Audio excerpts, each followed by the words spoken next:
করতে সকল এমপি মন্ত্রীদের সাথে গোপন বৈঠক করেছিল। সেখানে হাজার হাজার কোটি টাকা ভাগ বাটোয়ারা করা হয়। প্রধানমন্ত্রী নিজে তাদেরকে টাকা দিয়ে গিয়েছেন। কে কত টাকা পেয়েছেন এই ভিডিওতে দেখতে পারবেন। এবার কঠিনভাবে ধরা খেয়েছেন নির্বাচন কমিশনার সিএসি কাজী হাবিবুল আউয়াল। প্রধান নির্বাচন কমিশনার কি বলছেন, খেপে গিয়ে তার বক্তব্যটি আমরা শুনব। প্রথমে আমরা দেখে আসি যে কে কত টাকা পেয়েছেন গণভবন থেকে। ভিডিওটি না টেনে দেখতে জানাবেন। দর্শক, শেখ হাসিনা সরকার পালিয়ে যাওয়ার আগ মুহূর্তে কিন্তু প্রস্তুতি নিয়েছিল।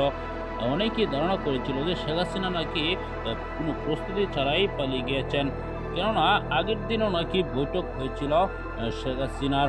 সেই বৈঠকে অনেক টাকা ভাগ বাটোয়ারা করা হয়েছে। কে কত টাকা পেয়েছেন তা নিয়ে চাঞ্চল্যকর তথ্য ফাঁস হয়েছে। ভিডিওতে আপনারা কিছু তথ্য পেয়েছেন। দর্শক, অন্যদিকে প্রধান নির্বাচন কমিশনার সিএসি কাজী হাবিবুল আউয়ালকে পদত্যাগের নির্দেশ দিয়েছেন। আগামীকালকে তিনি পদত্যাগ করবেন সে প্রশ্ন করাতেই তিনি কঠিনভাবে ক্ষিপ্ত হয়ে গিয়েছেন। রেগে আগুন হয়ে যে বক্তব্য দিয়েছেন তার বক্তব্যটি শুনেছেন।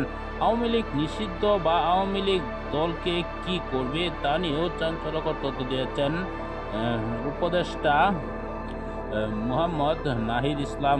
তার বক্তব্যটি আপনারা শুনেছেন। এসব বিষয় নিয়ে আপনার কি মতামত জানাবেন। পরবর্তী রকম ভিডিওগুলো নিয়মিত পেতে চ্যানেলটিকে সাবস্ক্রাইব করে পাশে থাকা বেল বাটনটি অন করে দিবেন।